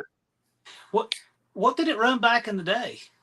The only story I've ever gotten is out of a guy out of Nebraska. He's in the NHRA, the Hall of Fame up there, and he was telling me he remembers racing it back in the 80s. In 85, when it was still a charcoal gray color, it was running mid 11s and low 12s back then. And the next year it showed up in 86 as a blue painted Barracuda with a 3-car race trailer. And he's the only guy I've ever gotten any real history on the car from. I'm pretty sure it was I know it came out of like Kearney or Holt area, Nebraska, really small town. So I just imagine it was probably just some local guy or local family, probably something similar to my dad, myself, and my brother. And they probably just wanted to build a race car just because they could. That's cool. Well, and I remember the last year, the first year you had the car out there and you were getting it teched. I don't know how many times I heard Deke say, yeah, that's just how they used to do it. That's how they used to do it. I don't know. I just haven't been around when they've been teching it. I'm just curious because it's a different build, right? It's clearly an old build. It's a vintage build. And so I was more curious than anything. The The Barracuda is a good case of it looks super sketchy, but it's really not. Yeah. Mm-mm. Well, we have I mean, plenty you of those cases.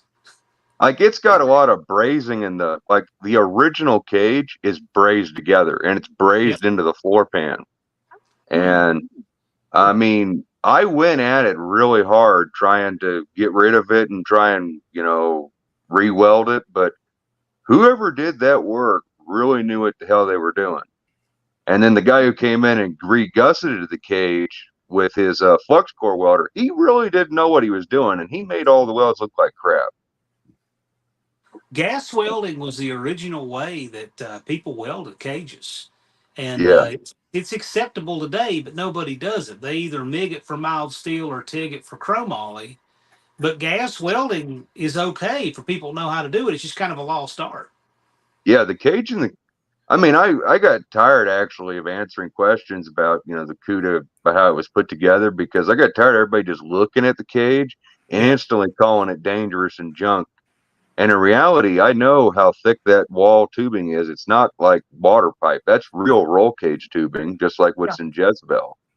I compared it, and yeah, I mean, obviously where they couldn't fully weld it, that's where they added gusseting plates. It's not like, well, instead of, when you're putting a roll cage in a car, it's not fun, but I don't know why you wouldn't just do the gusseting plates on some instances, or just have them as well.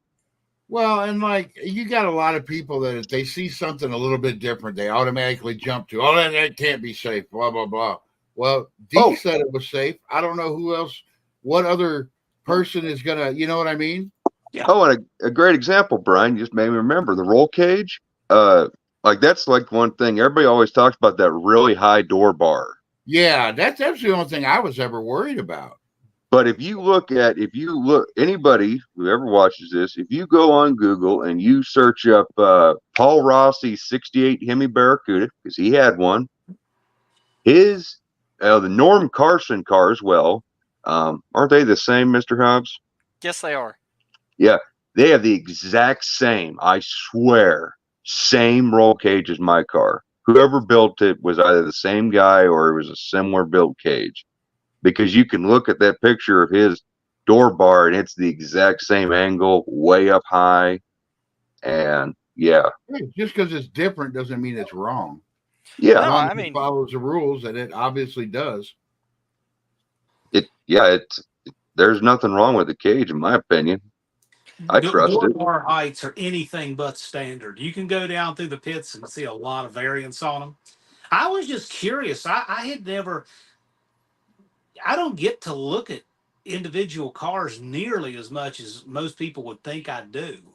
Well, you're always running around doing administrative stuff, and usually what I do is a few times during the day I stop by and ask Deke, like, hey, is there any tech stuff? Just, anybody I need to go talk with? Anybody got anything I need to fix? Anything like that? And I catch up with him on that. And Barracuda's never come up, so I always just assume, whatever, they got it. But I've never actually got to actually look at that car very closely. I know last year I was looking at it, about 10 feet away, but it's a neat car. It's clearly a vintage build, and there's a lot of that there. I was just curious. So I had one guy. I did have one guy who left. He had a smart ass remark when I was at Tech, because he said, that thing's pretty rough. I'll be surprised if it makes it through. And it's guys like that really, I'm not mad. I get it. You got your fit and finish level quality. Actually, I kind of forgot exactly what I was going to say. Well, I was worried about the Duster going through, and it went through fine. I even pointed stuff out to Deke, and he was like, nah. Yeah. I'll be honest. Like, okay. The darts cage actually concerns me, and it's not so much like the actual cage itself, but the door bars. Jumping back to talking about door bars. And I think I sent Jed some photos not too long after I got the car. Yeah. The rear part of the cage and the front area where it mounts up, it looks great. It looks like somebody had either a kit or it was properly done. But those door bars are just, I don't know, man. Yours got some sharp edges. I remember what I was going to say. They really do.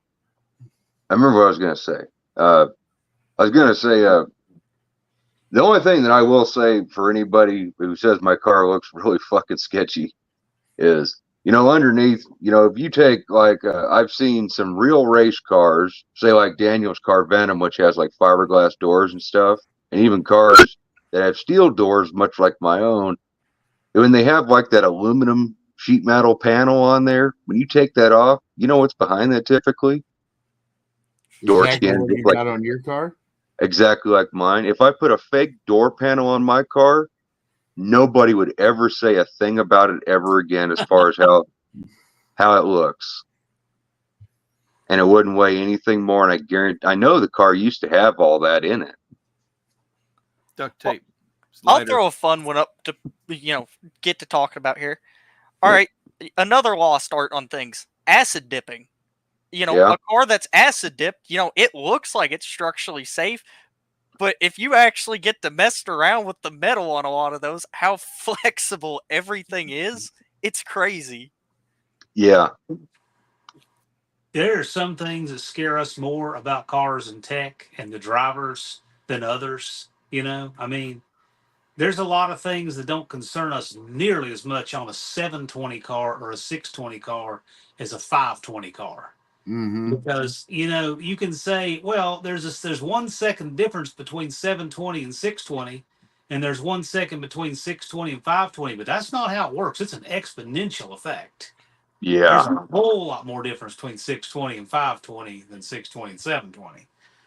So some of that stuff I'm not uber worried about. Like, and I'm not going to mention anything or anybody's car specifically, but some of that stuff is like, yeah, I mean, Deacon, I'm like, yeah, you know what? That's sketchy, but what do we think that car is going to run? And we're both like, oh, yeah, that car is going to run in the nines. And so we don't worry about it. Yeah. And there's a lot of that. And I just mean that as an in general thing. When we're looking at, 100 cars, we see a lot of that. So it's like, is that, and just again, is that bar or cage or whatever kosher? It's like, well, not really, but that car is still 2 seconds away from even needing one. That is true. So, Yeah. so there's a lot of that too. It's better to have it than not have it at all. Technically, it's not like I mean, that's like in the case of my Dart, especially. As fast as I've ever got told that car was run, it was high 11s, which I think is starting to get right there into the territory where you about need it. High 11s is you're starting to get into more tech there. Like there's certain brakes. Like when you get to 650, you start having more stuff. When you get to 550, you have a lot more stuff. That's what Lee has always said. Yeah. Yeah. And that's something to for sure. I'd like to talk about that a little bit because I used to be really bad about that whole 720s, 620s is just a second. But now I've been around a lot of these no prep cars and stuff a lot more. It's a lot of difference. And that jump of what it takes going from that 620 car to that 520, or from that 520 to a car running 390s at 217. There's a lot of shit that can go wrong, and at that point, if something goes wrong, there's a good chance someone's going to get hurt. Well, I can tell you right now, we got several cars just in our community that we know are flirting with the fives. And Lee is one of them, and Joe is one of them, and Levi is one of them. And so I'm going to be probably looking at those guys in January, February, saying, okay, let's make sure we're squared away on, because that's a good thing. That's just a product of you've made your cars a lot faster. Right? Yeah. So, but you just want to get up on the wheel and get ahead of that stuff. Well, that's like I always said. I've got the roll bar kit for my car, and over the winter I may put it in just because is the car going to run the time for it? No, but I would rather go. I want it to run that time, so might as well throw it in there. Well, just keep watching it because you do have more tech as you go, and. This is the first year we've ever had to worry about, do people have SFI steering column disconnects? I mean, you got to be really fast to need that. Yeah. but it's just, you have more tech the quicker you go. And I want people to have an easy time going through it. But back to the original thing, when you have people who've never been on a track before and their cars say running the 9s or 10s or whatever, and you have things that maybe aren't kosher tech for the 6s, but they have them anyway, that's never as much concern as the guy who's running, trying to run a 4 and doesn't have enough bars in the cage. Mhm. Yeah. Because, that's a whole lot of speed to stop. Our event has now seen 140 miles an hour in the 8th. And, Dang. oh, yeah. And so that's a whole lot to get stopped. Yeah. Speaking of a car like that, what did you guys think of Jeff's dragster? That was cool. That was very cool. I like that. It was I've cool. only seen the videos. Out. It's cool. I'm waiting to see what it does when they get everything lined out. Like if they have a whole year to do nothing but get it work the bugs out. Oh yeah. Next year, that thing I think should really be impressive. I think it's going to be low 5s. Easy. It should be. The way it sits right now. It should be. And Jimmy, the guy who drove it, he has got like huge titanium balls. He doesn't. He just. Jimmy's awesome. They were right next to us. He came over here several times and talked with us. He's a cool dude. That dude had the front end up, aiming over the wall on the right side. Got the car settled back down, and I heard the way he was jostled in the car, he was hitting the trans brake, is what caused all that. We thought at first he was wrapping the throttle. No, he was wrapping the trans brake. So he was locking the tires and relaunching it 3 times. And then wheels up every time.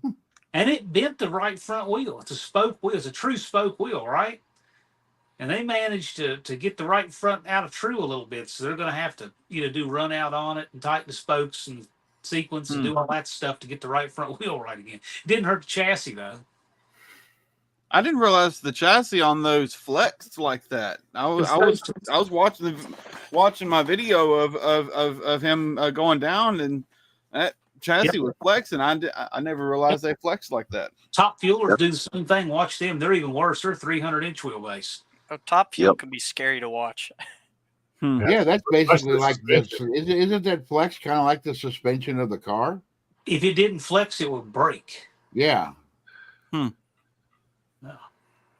This is wild. Or just be so rigid it would do the same thing his did, just stand up, stand up, stand up, You look, they put a whole new front clip on that dragster, and what they did is the tubing in it is really heavy. Like it's 120 or 134 tubing, which is way more than you have to have for round tubing. So what they did is they went down one size in tubing so that they could put it inside the original frame rail and overlap it when they put the new front clip on. But then they kept that really heavy wall. So with that thing being, what is it, like 140, 50-inch wheelbase dragster? Even with that heavy tubing and a relatively short wheelbase for dragster, it still flexed that much. Now imagine if it was 083 with a 300-inch wheelbase. Those things flex so much they literally can bounce off the track after the burnout. And I think they built a jig too. So if anybody wants one, now's the time. Yeah. They replaced so much of the chassis. They got a new chassis cert. It's not a recert. I think they said when you do 75% or more of the bars that you can get a new cert. And so he got a new 2024 cert on it. Well, and that's the thing. What Jeff was telling me, I wish he'd come in, but he was telling me that when he bought the car, he was like, Jimmy was looking it over, and he's like, just in front of the driver's area, he goes, from here back is good. From here forward, we're getting rid of. We're redoing all of it. It's like, okay. Obviously, Jimmy knows what he's doing. It was good looking work.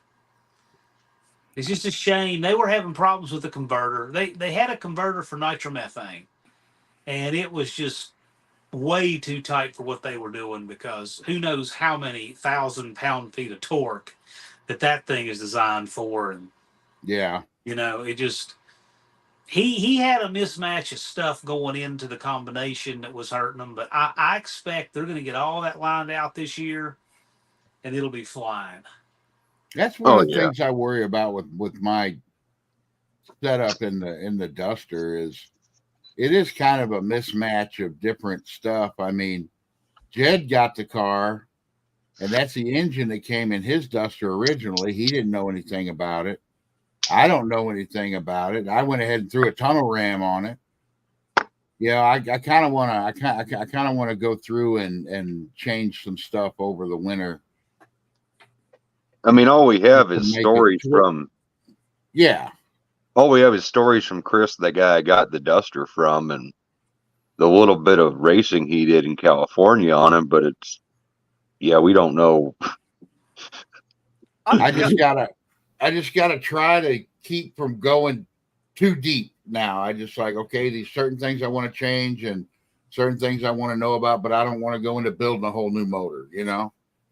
Brian, I'm going through the same thing with my 340 right now, which I haven't even taken the car to the track once.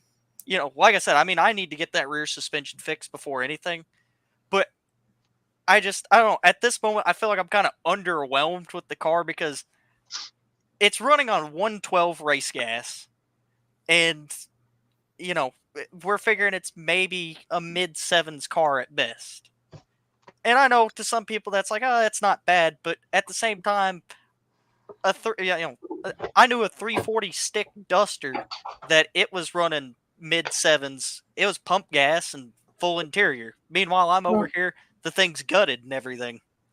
You really just need to do what I'm doing with it is I'm trying to get this car just ready to where it's safe to go down the track, and I'm going to get a couple of runs on it before this year so I know where I'm at, and then just work on it a little bit at a time. And that's the goal, and that's cars kind of go why in I'm glad stages. I've got a while before the next no name. He'll get here quick. But we're further ahead than we have been previously. This is bonus time. Yeah, when there's no number. I don't know. I feel like the car's got untouched potential, and I feel like there's somewhere in the combo that just isn't working as it needs to be. Sometimes you get that feeling, and you just got to find it. I was very surprised because I wasn't paying attention, and it dawned on me the other day that car's still running on dual points. Oh, that's not a bad thing. It just really caught me off guard. When I broke my 18 spline, I was running on dual points technically. So anybody wants to say points aren't a good form of ignition. I don't know, dude. Good for a long time. Points can be pretty reliable. You might have to get in there with some sandpaper and clean them up, but that's better than when your MSD box takes a shit and you got to replace the whole thing. Yeah, I'd rather fix something with sandpaper than have to replace a whole MSD box. Dude, that has been a crazy common problem I've heard about here lately is MSD boxes going bad. Been a problem for 30 years. I don't know anybody who's run one a long time that doesn't have a second one in the car. I think my ignition box is starting to take a shit. The weirdest thing, and I don't know why, but when we were first getting that car, even now when I go to start it, it'll crank, and I stop and I got to hit it 2 or 3 times and then it'll just fire off. But I tested this over and over again because I thought it was a fluke. But we had a test light hooked up to a ground, and I would touch it to the positive post on the coil to see if it was getting spark. And I'd be cranking and cranking. I had my trigger or somebody be in the car cranking and cranking. And when I touched that, as soon as I touched that ground, that positive thing out, the car would fire up. The test light would light up and the car would fire up. And at first, that was the only way to get the thing started was to sit there and hit that with the test light and it'd fire right up. I don't know if it wasn't getting full 12 volts to the box. and Yeah. jumping that was doing something. I don't know, but it was the weirdest thing. And I tried to explain to a couple people, and they have no clue what would cause that. It's kind of funny. People talk about points being unreliable. Who do you know that doesn't carry an extra ignition box? Yeah. I mean, you can carry an extra set of points, or you can carry an extra orange box. I mean, it's your choice. Yeah. How many people carry those extra orange boxes in their old Chryslers? You know. I bet you that we had 50 Chrysler boxes in the pits on cars, and we probably had 50 Chrysler boxes in toolboxes in the pits too. Mm-hmm. I can attest to points being able to easily be fixed with some sandpaper and a cheap condenser. Yeah. 19 points from 1965 that haven't ever been serviced. Here's the one I don't get. I've never understood this. Everybody's like, yeah, man, if you need to service your points in the field, you can use a matchbook cover. I'm like, you know you're going to need to service them in the field eventually. Just carry that feeler gauge. Yeah. Yeah. Stick it in the box with the points. That makes too much sense. I know. I don't know Yeah. why people don't do. They just want to be able to say that they MacGyvered this specific thickness of cardboard, from. Well, who carries Spain to the matchbooks roadside. anymore? Where do you even get a matchbook from Exactly. anymore? Where do you find that?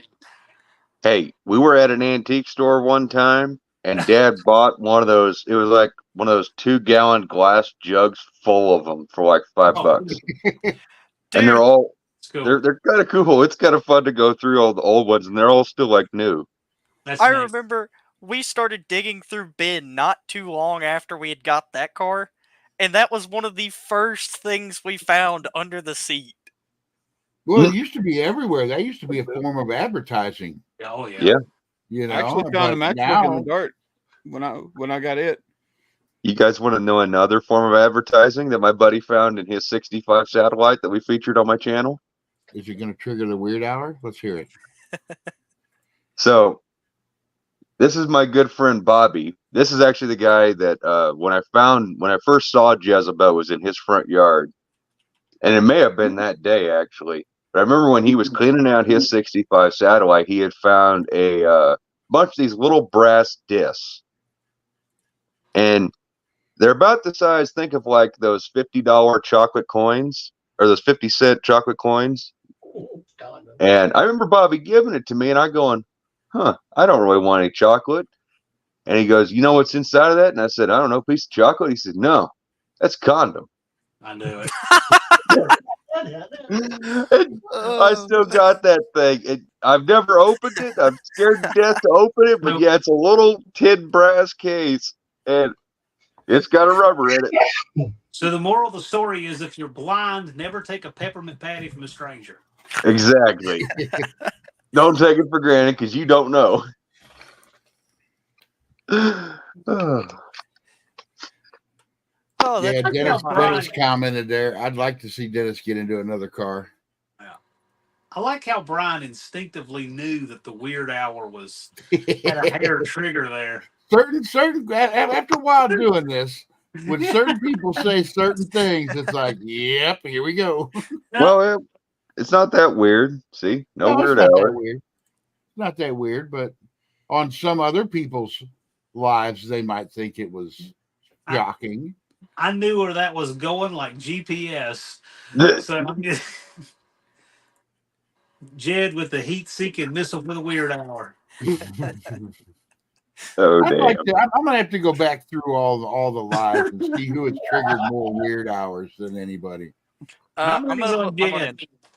I think it's between me and Jed. I'm putting it on Jed. William has triggered a couple. He comes out of the blue every once in a while. Yep. William's had some that have left me kind of speechless. Well, yeah, because you don't expect it from him. It just catches you off guard. Yeah. Yep. It's kind of like a fuzzy John bunny. might have triggered one I once. think I have once. Yeah. Yeah. That would make a neat compilation video. Just somebody say something and the weird hour video come up. It's all of that. That would make it. Oh man, it'd take a lot to do, but I think I'm gonna do it. That's how you get your 1 million views, Brian. What It's does all it about the take? weird Best hour. of weird hour triggers. Well, weird we've been hour at it for 2 compilation. hours. I think I'm gonna call it. I'm getting back into this slowly and surely, so they'll probably end up being longer later on. But Yeah, we didn't bring the lube this time. yeah, oh, damn it. Before you end it, I gotta say one thing. Hold on. Jed just did it. I didn't hear him. It had to happen eventually. We,